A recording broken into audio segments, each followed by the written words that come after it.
বছর ঘুরে আসে বারে বারে সেই 11ই মে।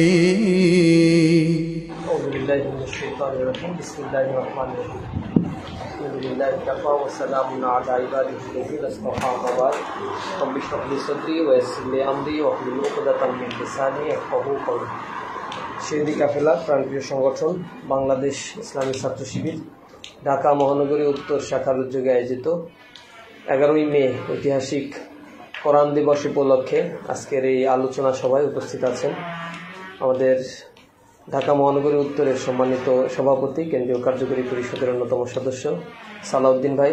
উপস্থিত আছেন শাখার অন্যান্য দায়িত্বশীলবৃন্দ, একান্ত প্রিয় ডেলিগেট ভাইরা। আসসালামু আলাইকুম ওয়া রাহমাতুল্লাহ।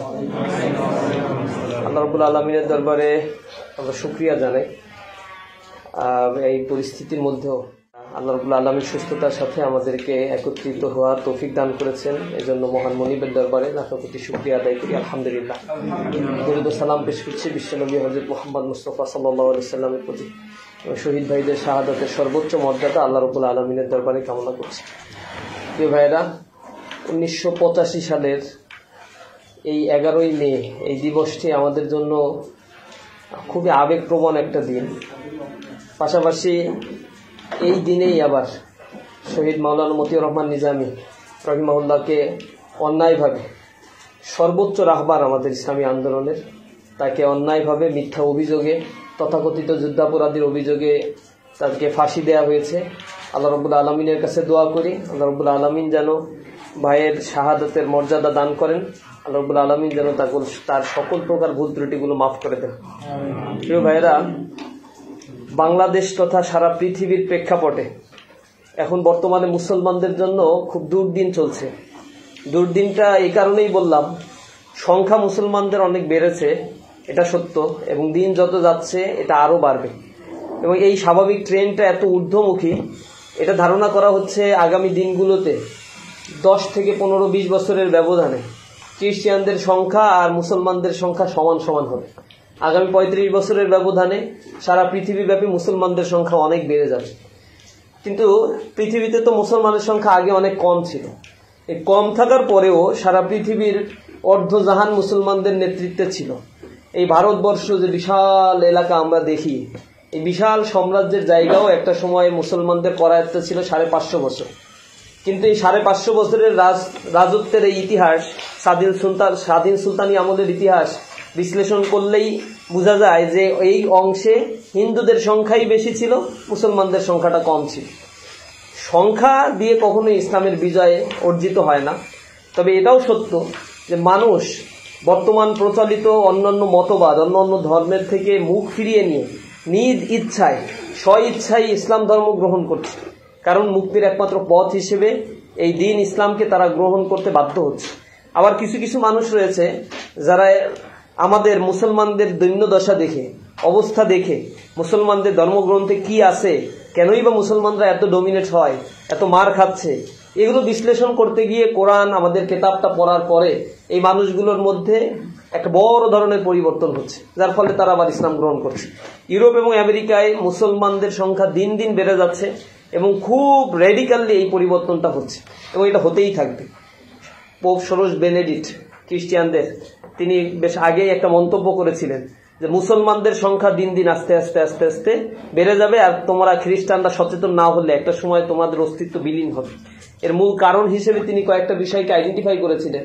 তার মধ্যে হচ্ছে তোমাদের মধ্যে অশ্লীলতা, বেহায়াপনা, পরিবার গঠনের প্রতি অনীহা, এরপরে মাদকের প্রতি ঝুঁক। এই স্বাভাবিক বিষয়গুলোর কারণেই আজকে ওয়েস্টার্ন সোসাইটিগুলো নষ্ট হয়ে গিয়েছে। সেখানে ফ্রি মিক্সিং এর কারণে সামাজিক বন্ডিংসগুলো আর রক্ষা করা সম্ভব হচ্ছে না। ওয়েস্টার্ন সোসাইটি, বিশেষ করে বাল্টিক অঞ্চলের দেশগুলো, স্ক্যান্ডিনেভিয়ার দেশগুলো, আটলান্টিকের পারের দেশগুলো, ইউরোপের এই দেশগুলো এত নোংরামির পর্যায়ে চলে গিয়েছে। আল্লাহ রাব্বুল আলামিন লূত আলাইহিস সালামের জাতিকে যে কারণে ধ্বংস করে দিয়েছিলেন, তার কোনো অংশে এরা এখন আর কম নাই। অশ্লীলতা, বেহায়াপনা ইউরোপের রাস্তায় রাস্তায় দেখা যায়, আমেরিকার রাস্তায় রাস্তায়, রাজধানীতে গেলে নিউ ইয়র্কের রাস্তায় রাস্তায় দেখা যায়। রাতের বেলায় যত রাত বাড়তে থাকে, মাদকাসক্ত নারীর পরিমাণ, মদ খাওয়া নারীর পরিমাণ, উলঙ্গ বেহায়াপনা নারীর পরিমাণ রাস্তায় এত বেশি বেড়ে যায়। এখন এমন অবস্থা হয়েছে সেখানে পুরুষরা থাকতেও লজ্জা বোধ করে। অশ্লীলতা এমন পর্যায়ে চলে গিয়েছে এবং শয়তান খুব ভালোভাবে এখানে রোল প্লে করছে। এর এগেইনস্টে গিয়ে মানুষ যখন এই অশ্লীলতা বেহায়াপনার মধ্যে দীর্ঘদিন ধরে থাকতে থাকতে তার মনের মধ্যে একটা পরিবর্তন সূচিত হয়, আল্লাহ রাব্বুল আলামিন যাকে হেদায়েত দেয় সে নিঃসন্দেহে নিজের জায়গা থেকে পরিবর্তন হওয়ার জন্যই চেষ্টা করে। এর কারণেই তারা কোরআনের কাছে আসছে, অমুসলিমরা পথ তারকারা মুসলমান হচ্ছে, অভিনয় শিল্পীরা মুসলমান হচ্ছে এবং ইসলামের সুশীতল বাণীগুলো গ্রহণ করে তারা ডেডিকেটেডলি ইসলাম প্রচারের জন্য কাজ করে যাচ্ছে। কিন্তু মুসলমানদের কাছ থেকে যে শক্তিটা মুসলমানদেরকে এই পর্যায়ে নিয়ে এসেছে এবং অন্যান্য ধর্মগ্রন্থের মানুষদেরকে, অন্যান্য ধর্ম অথবা মতবাদের মানুষদেরকে এদিকে আকৃষ্ট করছে, সেই ধর্মগ্রন্থ থেকে মুসলমানদেরকে পৃথক রাখার জন্য জাহেলরা দীর্ঘদিন ধরে চক্রান্ত করেছে, দীর্ঘদিন ধরে তারা চক্রান্ত করেছে, যেটা কোরআন শরীফের মধ্যে আল্লাহ রাব্বুল আলামিন অনেক আগে থেকেই বলে দিয়েছে। এরা আমাদের প্রকাশ্য শত্রু হিসেবে কাজ করবে, যেটা কোরআন শরীফে আল্লাহ বলছেন, মুশরিকরা এবং ইহুদিদেরকে তোমরা লা তাজিদান্না আশাদ্দান নাস, সবচেয়ে শক্ত অবস্থানে মুসলমানদের কাছে পাওয়া যায়। এই অবস্থানটা আমরা ভারতবর্ষে আজকের ইতিহাস না, এটা অনেক গোড়ার দিকের ইতিহাস। মুসলমানদেরকে পৃথক করার জন্য ধর্মগ্রন্থ থেকে মুশরিকদের এই চক্রান্তগুলো থেকে আল্লাহ রাব্বুল আলামিন ষড়যন্ত্র থেকে সতর্ক করেছেন আরো 1500 বছর আগে। এটা আজকের সতর্কতা না, কিন্তু দুর্ভাগ্য মুসলমানরা সচেতন হচ্ছে না, যার ফলশ্রুতিতে মুসলমানদের উপরে যে খড়গ নেমে আসছে এটা মুসলমানদের হাতের কামাই, আইডিয়ার নাস, এটা মুসলমানরা হাতে কামাই করছে, যার ফলশ্রুতিতে তাদেরকে গলা কাটা হচ্ছে, চাকরি থেকে বঞ্চিত করা হচ্ছে, নিজের ভূমি থেকে তাদেরকে নির্বাসিত করা হচ্ছে, নিজেদেরকে স্থায়ী নিবাসী যে জায়গা মুসলমানদের জন্ম হয়েছে সেখান থেকে বলা হচ্ছে তোমরা পরবাসী, তোমরা এই জায়গার অধিবাসী না, এনআরসি করে আমাদেরকে বের করে দিতে চায়। ভারতবর্ষে হিন্দুদের চক্রান্তগুলো বা বিজেপির চক্রান্ত, শিবসেনার চক্রান্ত, আরএসএস এর চক্রান্তটা আজকের একদিনের চক্রান্ত নয়। স্বাধীনতার পর থেকেই বা স্বাধীনতা উত্তর 1947 সালের কথা আমি বলছি, যেই সময়ে পাকিস্তান দ্বিজাতি তত্ত্বের ভিত্তিতে তৈরি হয়েছিল, তার পূর্বে থেকে এই কংগ্রেসের ইচ্ছা ছিল এই টোটাল ভারতবর্ষটা এক থাকবে, যার ফলশ্রুতি 1947 সালের পরেও পাকিস্তান নামক একটা রাষ্ট্র তৈরি হয়ে গিয়েছে। এর পরেও সেইখানে এই ভারতবর্ষে, যেটাকে নেহেরু ডক্ট্রিন বলা হয়, নেহেরুর চক্রান্তেও তিনি ছক এঁকেছিলেন যে টোটাল ভারতবর্ষ থাকবে এক, এটা হচ্ছে ভারতবর্ষ হচ্ছে তাদের মা। সুতরাং মুসলমানদেরকে এখান থেকে কোনোভাবেই তাদেরকে এই দেশ থেকে বিতাড়িত করতে হবে। বিতাড়িত যদি না করা যায় তাহলে নিউ কলোনিয়ালিজমের আন্ডারে নতুন আধিপত্যবাদ তাদের উপরে জেঁকে বসতে হবে। আপনারা জানেন হায়দ্রাবাদের ঘটনা, সিকিমের ঘটনা আপনারা জানেন, কাশ্মীরের ঘটনা আপনারা জানেন। কত সমৃদ্ধ নগরী ছিল মুসলমানদের জন্য হায়দ্রাবাদ নগরী। এটা দক্ষিণ ভারতের একটা সমৃদ্ধ জায়গা। এখানে মুসলিম সালতানাত ছিল, মুসলমানদের শাসন ছিল। যখন 47 সালে দেশ বিভক্ত হয়ে চলে যাবে, ব্রিটিশরা চলে যাবে, তাদের কাছে প্রস্তাবনা তৎকালীন সময়ে এই হায়দ্রাবাদ থেকে দেয়া হয়েছিল যে মুসলমানদের জন্য আপনারা 3টা ভূখণ্ড সেপারেট করে দিয়ে যান, স্বাধীন করে দিয়ে যান। একটা হবে পাকিস্তান, একটা হবে বাংলাদেশ, আর একটা হবে হায়দ্রাবাদ। কিন্তু ব্রিটিশরা তাদের সেই কথায় কান দেয়নি। এরপরে হায়দ্রাবাদ নগরী বলেছিল যে ঠিক আছে, যেহেতু আমরা ব্রিটিশ আমল থেকেই স্বায়ত্তশাসন ভোগ করছি, এই স্বায়ত্তশাসন ভোগ করার পেছনে মূল কারণটা ছিল ব্রিটিশরা যখন ভারতবর্ষে আগমন করেছে তখন নতজানু নীতি, তৎকালীন সময়ের হায়দ্রাবাদের যে সুলতান ছিল, নাজেম ছিল, তাদের নতজানু নীতি এবং ব্রিটিশদের কাছে মাথা নত করার কারণেই মূলত তাদেরকে স্বায়ত্তশাসন দেওয়া হয়েছিল। কিন্তু কর দিত, তাদের সকল প্রকার আইন কানুন বা হচ্ছে যে চিন্তা চেতনা ব্রিটিশদের, সেগুলো তারা পালন করার জন্য সম্মতি দিয়েছিল, যার ফলে ব্রিটিশ তাদেরকে প্রাদেশে স্বায়ত্তশাসন দিয়েছিল। 47 সালে যখন দেশ বিভক্ত হয়ে গেল, হায়দ্রাবাদ নগরীর অধিকাংশ মানুষই বলেছিল যে আমরা হায়দ্রাবাদ নগরীতেই থাকতে চাই, আমরা হিন্দুদের সাথে যুক্ত হতে চাই না। যাই হোক, ওই অবস্থায়, অমীমাংসিত অবস্থায় ব্রিটিশরা চলে গেল। এরপরে ভারতের চক্রান্ত শুরু, কারণ হায়দ্রাবাদ নগরী এমন একটা জায়গায় যার চারিদিক থেকে ভারত বেষ্টিত, এটা হচ্ছে একটা ল্যান্ডলক কান্ট্রি হয়ে গেল। হায়দ্রাবাদের নিজাম, সর্বশেষ যে সুলতান ছিল ওসমান, তিনি বুঝতে পেরেছিলেন যে আমাদের স্বাধীনতার সার্বভৌমত্ব রক্ষা করতে গেলে নিজেদের সেলফ সাফিসিয়েন্ট হতে হবে। তখন সে নিজ পায়ে দাঁড়ানোর জন্য চেষ্টা করেছিল, সেনাবাহিনী গঠন করেছিল, নৌবাহিনী গঠন করার চেষ্টা করেছিল, বিমান বাহিনী গঠন করেছিল, নিজস্ব বাণিজ্যের পদ্ধতি তারা চালু করেছিল, কিন্তু শেষ রক্ষা হয়নি। নেহেরুর কূট কৌশলের কারণে সেখানে মুসলমানদের মাথা কিনে নিয়েছে, মুসলমানদের মধ্যে আভ্যন্তরীণ বিভাজন তৈরি করেছে, সাংস্কৃতিক আগ্রাসন দিয়েছে, সর্বোপরি সেনা অভ্যুত্থান ঘটিয়ে সেনাবাহিনীর কুয়ের মধ্য দিয়ে এই হায়দ্রাবাদ নগরী, ঐতিহ্যে ঠাসা একটা নগরী তারা দখল করে নিয়েছে। ব্রিটিশরাও মুসলমানদের বিরুদ্ধে কনস্পাইরেসি কম করে নাই। মুসলমানদের কাছ থেকে যে সমৃদ্ধ নগরী তৎকালীন সময়ের ছিল, ব্রিটিশরা এই ভারতবর্ষ দখল করার পরে তারা মুসলমানদের এই নগরী থেকে সম্পদগুলো বঙ্গপ্রদেশ থেকে অথবা মুসলমানদের যে ভূখণ্ডগুলো যেগুলো সমৃদ্ধ ছিল সেইখান থেকে নিয়ে কলকাতা নগরী তারা তৈরি করেছিল। তাদের জন্যই হিন্দুদের এই জায়গাগুলো তারা সমৃদ্ধ করে দিয়েছিল। সিকিমকে তারা অরক্ষিত করেছিল নিন্দুক দর্জির মতো একজন মির্জাফরকে কাজে লাগিয়ে। জম্মু কাশ্মীরের স্বাধীনতা দেওয়ার কথা থাকলেও সেই স্বাধীনতা তারা হরণ করেছে। আপনারা দেখেছেন জম্মু কাশ্মীরে সর্বশেষ যে নির্বাচন হচ্ছে সেখানে 3টা প্রদেশের একটা জায়গাও বিজেপি কোনো ধরনের প্রার্থী দেয়নি, কারণ সে জানে এখান থেকে কোনো প্রার্থী দিলে বিজেপি এই গোড়া হিন্দুত্ববাদী দল জিততেই পারবে না। কারণ এই জম্মু কাশ্মীরে হাজার হাজার মানুষকে তারা মেরেছে, হত্যা করেছে। মুসলমানদের স্থাপনাগুলো দখল করার জন্য, মুসলমানদের ঐতিহ্যের নগরীগুলো দখল করার জন্য তারা যে চক্রান্তে লিপ্ত হয়েছে তার সর্বশেষ অবস্থান গত বছর আমরা দেখেছি। বাবরি মসজিদ তারা দখল করেছে। এই বাবরি মসজিদে সেখানে রাম মন্দির তারা নির্মাণ করেছে। এর পূর্বে এই বাবরি মসজিদে যখন শিবসেনার নেতৃত্বে এই বিজেপির একটা দল সেখানে হামলা করেছিল, সেখানে 2000-এর অধিক মুসলমানদেরকে তারা জবাই করেছিল, পিটিয়ে পিটিয়ে হত্যা করে ফেলেছিল। এরকম গোড়া হিন্দুত্ববাদী এই শক্তিটা সব সময়ের জন্য মুসলমানদের জন্য বড় ধরনের একটা হুমকি ছিল। আর তার কনস্পাইরেসির ধারাবাহিকতা 1885 সালে এসে তারা ভারতবর্ষের মুসলমানদের কোরআনকে বাজেয়াপ্ত করার জন্য পদ্মমল চোপড়া আর শীতল সিং নামে 2 নাস্তিক, হিন্দুত্ববাদী গোড়া নাস্তিক, এই 2 জন একটা রিট পিটিশন দায়ের করে ভারতের হাইকোর্টে। তাদের কথা ছিল যে কোরআন শরীফের মধ্যে সাম্প্রদায়িক উস্কানিমূলক কথা আছে। রেফারেন্স হিসেবে তারা সূরা বাকারার 191 নম্বর আয়াত এবং সূরা তওবার 31 নম্বর আয়াতকে সামনে নিয়ে আসে। এরপরে ভারতের সংবিধানের 235 নম্বর ধারা অনুযায়ী তারা সিআরপিসির অধীনে 115 নম্বর এবং 295 ক অনুযায়ী তারা একটা রিট পিটিশন দায়ের করে। এটা হচ্ছে 12 এপ্রিলের ঘটনা 1985 সালের। আর এইটা একজন হিন্দু মহিলা ম্যাজিস্ট্রেট, খাস্তগির নামে একজন মহিলা ম্যাজিস্ট্রেট এটা আমলে নিয়ে বিচার কার্য পরিচালনার জন্য তিনি অনুমোদন দান করেন কোরআনের বিচার করার জন্য। বিচারটা হচ্ছে কোরআনের সকল কপি বাজেয়াপ্ত করতে হবে এবং কোরআনের অনুবাদ বাজেয়াপ্ত করতে হবে। এটা হচ্ছে তাদের মাওবাড়ির একটা আবদার। এই আবদার যখন করছে, এটার বিচার প্রক্রিয়া শুরু হয়েছে, তখন সারা পৃথিবীতে উত্থান, মিছিল মিটিং শুরু হয়। বাংলাদেশেও ঢাকা বাইতুল মোকাররম থেকে 10 মে মিছিল বের করা হয়, বিশাল মিছিল বের করা হয়। ধারাবাহিকতায় সারা জেলায় জেলায় মিছিলের সিদ্ধান্ত হয়। সেখানে চাপাই নবাবগঞ্জে মিছিলের সিদ্ধান্ত হয়। সেখানে ঈদগাহ ময়দানে যখন জনতা জড়ো হওয়ার জন্য পোস্টারিং মাইকিং করা হয়, আস্তে আস্তে জনতা জড়ো হচ্ছিল সেখানে। এরকম সময় সকালবেলা তৎকালীন সময়ে চাপাই নবাবগঞ্জের যে ম্যাজিস্ট্রেট ওয়াহিদুজ্জামান মোল্লা, যে পরবর্তীতে প্রধানমন্ত্রীর একান্ত প্রেস সচিব ছিল, সে নিষেধ করে এবং গালিগালাজ করে। মুসলমানের সন্তান কিন্তু ওয়াহিদুজ্জামান মোল্লা কোনো হিন্দু বৈদ্যর সন্তান না। যারা মুসলমানদের কোরআন বাজেয়াপ্ত করা হচ্ছে, অথচ এই মুসলমানের সন্তানই গালিগালাজ করছে যে এইখানে প্রতিবাদ করা যাবে না। যাই হোক, সেখানে শাসানোর পরে কিন্তু সাধারণ জনগণ তো আর মানে না। আগে থেকেই যেহেতু প্রচার করা হয়েছিল, সবাই একত্রিত হয়ে ঈদগাহ ময়দানে একত্রিত হওয়া শুরু করলো। এরকম সময় তারা যাতে জড়ো না হতে পারে, ছত্রভঙ্গ করার জন্য পুলিশ ওয়াহিদুজ্জামান মোল্লার নেতৃত্বে গুলি বর্ষণ করে সেই মিছিলে।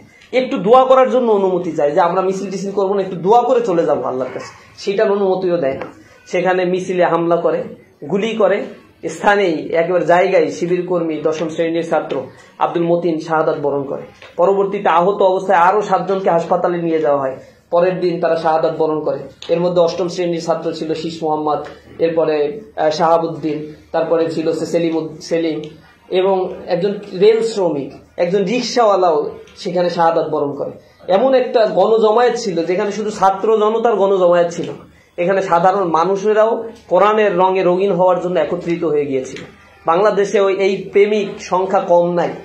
নামাজ কালাম না পড়তে পারে, কিন্তু রাসূলের নামে আর কোরআনের নামে উল্টাপাল্টা কিছু বললে মুসলমানদের হৃদয়ে রক্তক্ষরণ হয়। হেফাজতের ঘটনা 2013 সালের ঘটনা, সেটা আমাদেরকে আবার স্মরণ করিয়ে দেয়।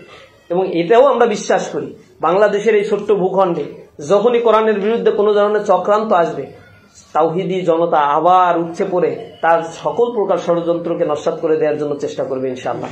আমরা সেই অপেক্ষায় আছি। বাংলাদেশটা খুব ভালনারেবল একটা সিচুয়েশনে আছে।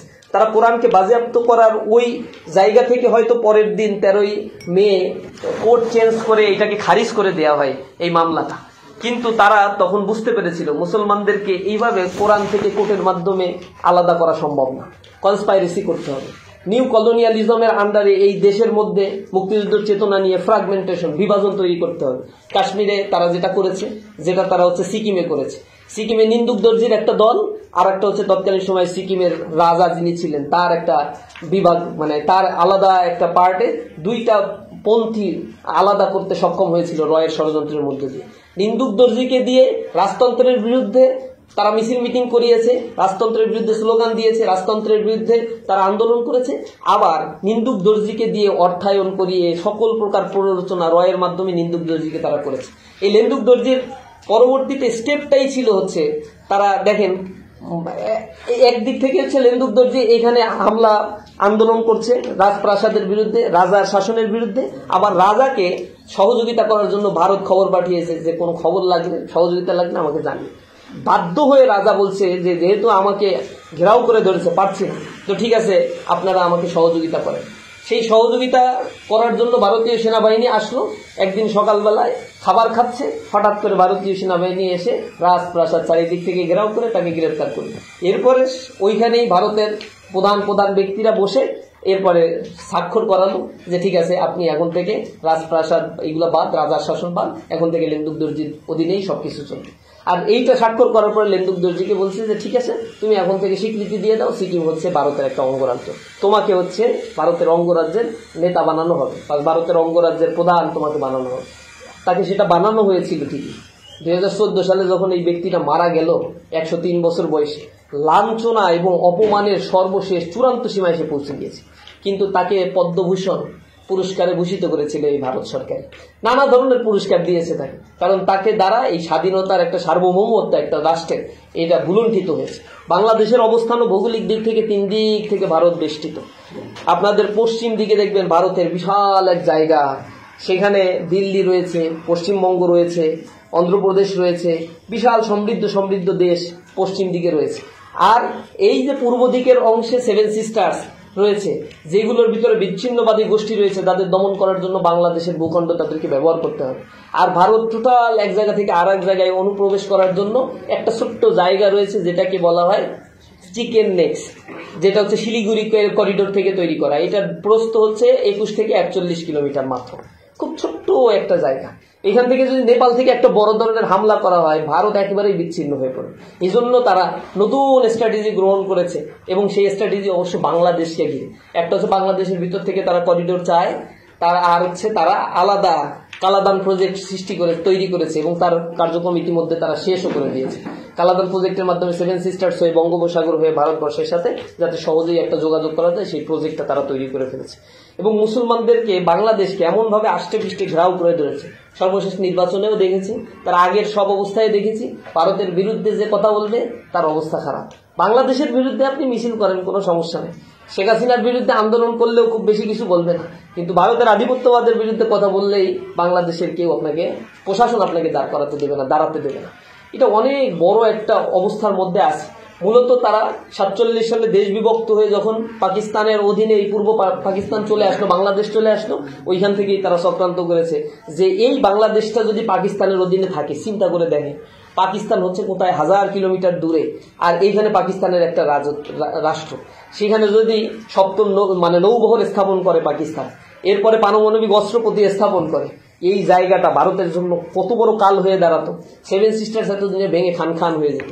এই জিনিসটা ভারত বুঝতে পেরেছে 47 সালে, কিন্তু পাকিস্তান বুঝতে পারে নাই 56 সাল পর্যন্ত। যখন 71 সালে মুক্তিযুদ্ধ হয়, তখনও এই গণ্ডমূর্খরা এগুলো বুঝতে পারে না। পাকিস্তান শাসকদের অদূরদর্শিতার ফলে, অপরিণামদর্শী একটা সিদ্ধান্তের কারণে, এবং তাদের মধ্যে আন্তঃকলহ, আন্তঃদ্বন্দ্ব, বিবাদ বিসম্বাদের কারণে মুসলিম উম্মাহ ভারতবর্ষে দীর্ঘ সময় ধরে ক্ষতিগ্রস্ততা মুখোমুখি হয়েছে। যার ফলে আজকে আমাদের তাহজিব তামাদ্দুন, ঈমান আকিদা, শিক্ষা, সংস্কৃতি, শিল্প সবকিছু আজ ভালনারেবল একটা সিচুয়েশন, বড় ধরনের হুমকির মুখে পতিত হয়েছে। আমাদের গণতন্ত্র বড় ধরনের হুমকির মুখে পতিত হয়েছে।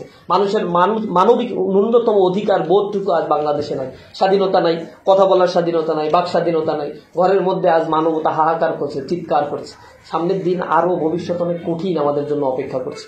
প্রিয় ভাইরা, আমরা আজকে বলতে চাই 11ই মে শুধুমাত্র একটা কোরআন দিবস এবং কিছু শাহাদাত ভাই বরণ করেছে আমাদের কিছু ভাইয়েরা, এই আলোচনা করার জন্যই না, এই এতটুকু শিক্ষা গ্রহণ করার জন্যই না। এখানে একটা বড় ধরনের আধিপত্যবাদের একটা ঘ্রাণ, সুঘ্রাণ না খারাপ একটা স্মেল আমরা এখান থেকে পাচ্ছি। তাদের জন্য এটা সুঘ্রাণ, আমাদের জন্য একটা ব্যাড স্মেল আমাদের কাছে আসছে।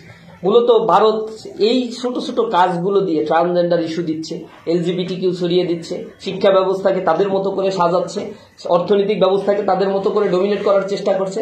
এর মধ্য দিয়ে বাংলাদেশের আভ্যন্তরে তারা একটা অরাজক পরিস্থিতি তৈরি করতে চায়। সিকিমে যারা দুই ভাগে বিভক্ত করেছে, মুক্তিযুদ্ধের চেতনাকে পুঁজি করে আমাদের দেশেও সাধারণ মানুষদের মধ্যে আজ দুইটা শ্রেণীতে বিভক্ত হয়ে পড়েছে। আওয়ামী লীগের কেউ মারা গেলে আর একটা দলের অধিকাংশ মানুষ আলহামদুলিল্লাহ বলে, আবার আর এক দলের কেউ মারা গেলে আওয়ামী লীগের 30% লোক আলহামদুলিল্লাহ বলছে। এত আমরা এই দেশের নাগরিক, আমরা এই দেশে জন্মগ্রহণ করেছি, আমরা মুসলমান, আমরা মানুষ। আমাদের মধ্যে আগের মুসলমানিত্বের পরিচয়টুকু থাকা উচিত ছিল, তা না করে আমাদেরকে পরিচয় দেওয়া হয় আগে হচ্ছে আমরা বাঙালি। এর কারণেই আজকে বিভাজন। আর এক পক্ষকে বলা হয় আমরা বাঙালি আর তোমরা হচ্ছে মেড ইন পাকিস্তান, পাকিস্তানে চলে যাও, পেয়ারে পাকিস্তান। আর এক দল বলতেছে তোমরা তো তাইলে পেয়ারে হিন্দুস্তানে চলে যাও। এই নিয়ে মারামারি, গ্যাঞ্জাম, শত শত মানুষ নিহত হচ্ছে, হাজার হাজার লক্ষ লক্ষ মামলা হচ্ছে, জেলখানায় মানুষকে পোড়া হচ্ছে, দেশান্তরিত করে দেওয়া হচ্ছে।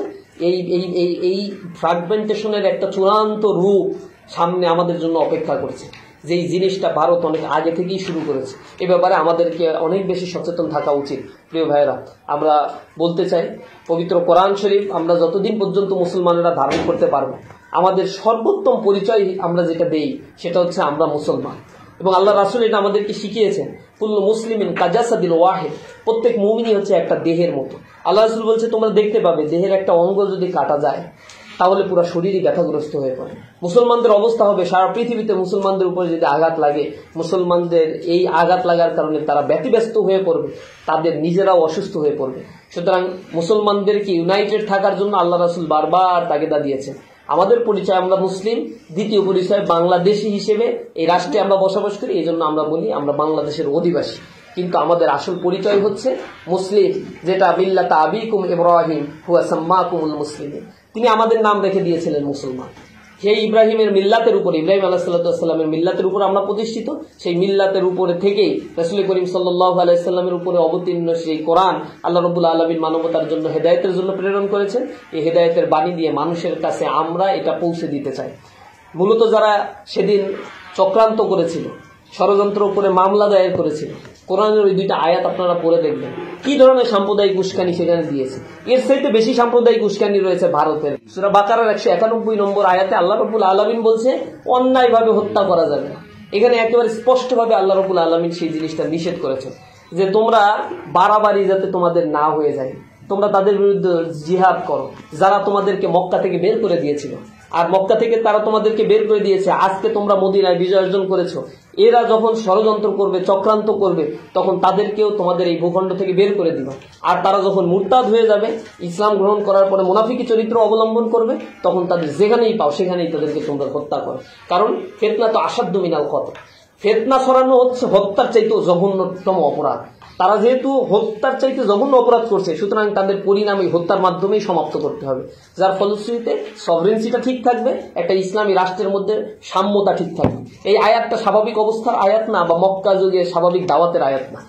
এইটাকে টেনে নিয়ে এসে ইসলামের সামগ্রিক ব্যবস্থাপনার উপরে হামলা করার মানসিকতায়, কূট কৌশলে, কোরআনকে না বুঝতে পারার কারণেই তারা এরকম জাতীয় একটা মামলা দায়ের করেছিল। আমরা তীব্র নিন্দা এবং প্রতিবাদ জানাই।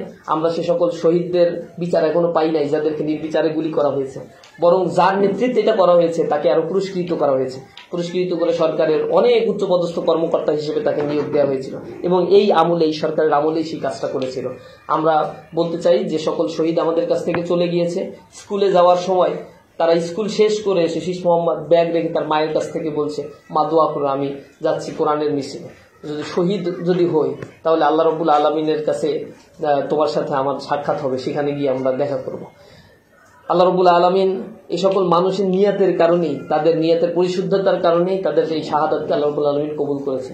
যারা কোরআনের জন্য মৃত্যুবরণ করেছে, কোরআনের মহব্বতে মৃত্যুবরণ করেছে, নিঃসন্দেহে আল্লাহ রাব্বুল আলামিন তাদেরকে কিয়ামতের ময়দানে অনেক পুরস্কার দান করবে। আমাদেরও এখন সময় এসেছে, সামনের দিনগুলোতে অনেক প্রতিকূলতা মোকাবেলা করতে হবে। কোরআনের কথা বলতে গেলেই আল্লাহ রাব্বুল আলামিন সেটা কোরআনে এইভাবে বলছেন, আম হাসিবতুম আন তাদখুলুল জান্নাহ ওয়ালাম্মা ইয়াতিকুম মাসালুল লাযীনা খালাউ মিন ক্বাবলিকুম মাসাতহুমুল বা'সা ওয়ায-যাররাউ ওয়াযুলজিলু হাত্তা ইয়াকুলার রাসূল ওয়াল্লাযীনা মা'আহু মাতা নাসরুল্লাহ আলা ইন্না নাসরাল্লাহি করিব। তোমরা কি মনে করছো তোমরা এমনি এমনি জান্নাতে যাবা, অথচ আল্লাহ রাব্বুল আলামিন জেনে নেবেন না তোমাদের মধ্যে কি অবস্থা, ঈমানদার কি এটা বাছাই করবেন না? তোমাদের মধ্যে কারা সবর ধারণ করেছে, আর তারা সত্য পথে আছে, এটা বাছাই করবেন না। আর একটা আয়াতে বলছেন তোমরা মনে করেছো তোমরা এমনিতে জান্নাতে চলে যাবা, অথচ এর পূর্বে যারা অতিবাহিত হয়েছে তাদের উপর নির্যাতনের পর নির্যাতন চালানো হয়েছে। স্টিম রুলার চালাতে চালাতে এমন অবস্থা, তাদের সাথে যারা ছিল সাহাবীরা তারা বলতে একত্রে বাধ্য হয়েছে মাতা নাসরুল্লাহ, আল্লাহ সাহায্য আর কত দূর। আল্লাহ রাব্বুল আলামিন তখন বলেছে আলা ইন্না নাসরাল্লাহি করিব, আল্লাহ সাহায্য খুবই নিকটে। আল্লাহ রাসূলের সাহাবীরা একদিন রাসূল বসে আছে একটা গাছের নিচে, সাহাবীরা এসে ঘেরাও করে বলছে আপনি কি সত্য নবী নন? আমরা কি আপনার সাহাবী না, আল্লাহর গোলাম না? তাহলে আমাদের জন্য কি আপনি আল্লাহর কাছে দোয়া করেন না? কি কারণে এই ঈমান গ্রহণ করার কারণে আমাদের উপর নির্যাতন করা হচ্ছে? আল্লাহ রাসূলের চেহারা বিবর্ণ আকৃতি ধারণ করলো। আল্লাহ রাসূল বলছে তোমরা তো বড়ই তাড়াহুড়া করছো, তোমাদের উপর কি তেমন নির্যাতন হয়েছে যেমনি পূর্ববর্তীদের উপর হয়েছিল? ইমানের কথা বলার কারণে তাদেরকে তো জবাই করা হয়েছিল। একটা নর্তকীকে খুশি করার জন্য একজন নবীর গলা কেটে এই পাহাড় ইসের উপরে টেবিলের উপরে রাখা হয়েছে, নর্তকীর সামনে রাখা হয়েছে। এরপরে লোহার চিরুনি দিয়ে শরীরের মাংসগুলো গোস্তগুলো আলাদা করে করে আর হাড্ডিগুলোকে আলাদা আলাদা করে করে রাখা হয়েছে। তো তোমাদের উপর তো এত নির্যাতন আসে। পৃথিবীতে অধিকাংশ নবী রাসূল এসেছিল যাদেরকে এই নির্যাতন এবং লাঞ্ছনার শিকার হতে হয়েছে, যেটা সূরা ইয়াসিনের মধ্যে আল্লাহ রাব্বুল আলামিন এভাবে বলছেন ইয়া হাসরাতান আলাল ইবাদ মা ইয়াতিহিম মির রাসূলিন ইল্লা কানু বিহি ইস্তাহজিউন। বান্দাদের জন্য এটা বড়ই পরিতাপের বিষয়, যখনই তাদের কাছে আমি কাউকে পাঠিয়েছি তখনই তারা এর বিরুদ্ধে উঠে পড়ে লেগেছে এবং তাদেরকে লাঞ্ছিত করেছে। যে নবীকেই পাঠানো হয়েছে তাকে অপমানিত করেছে, অপদস্থ করেছে।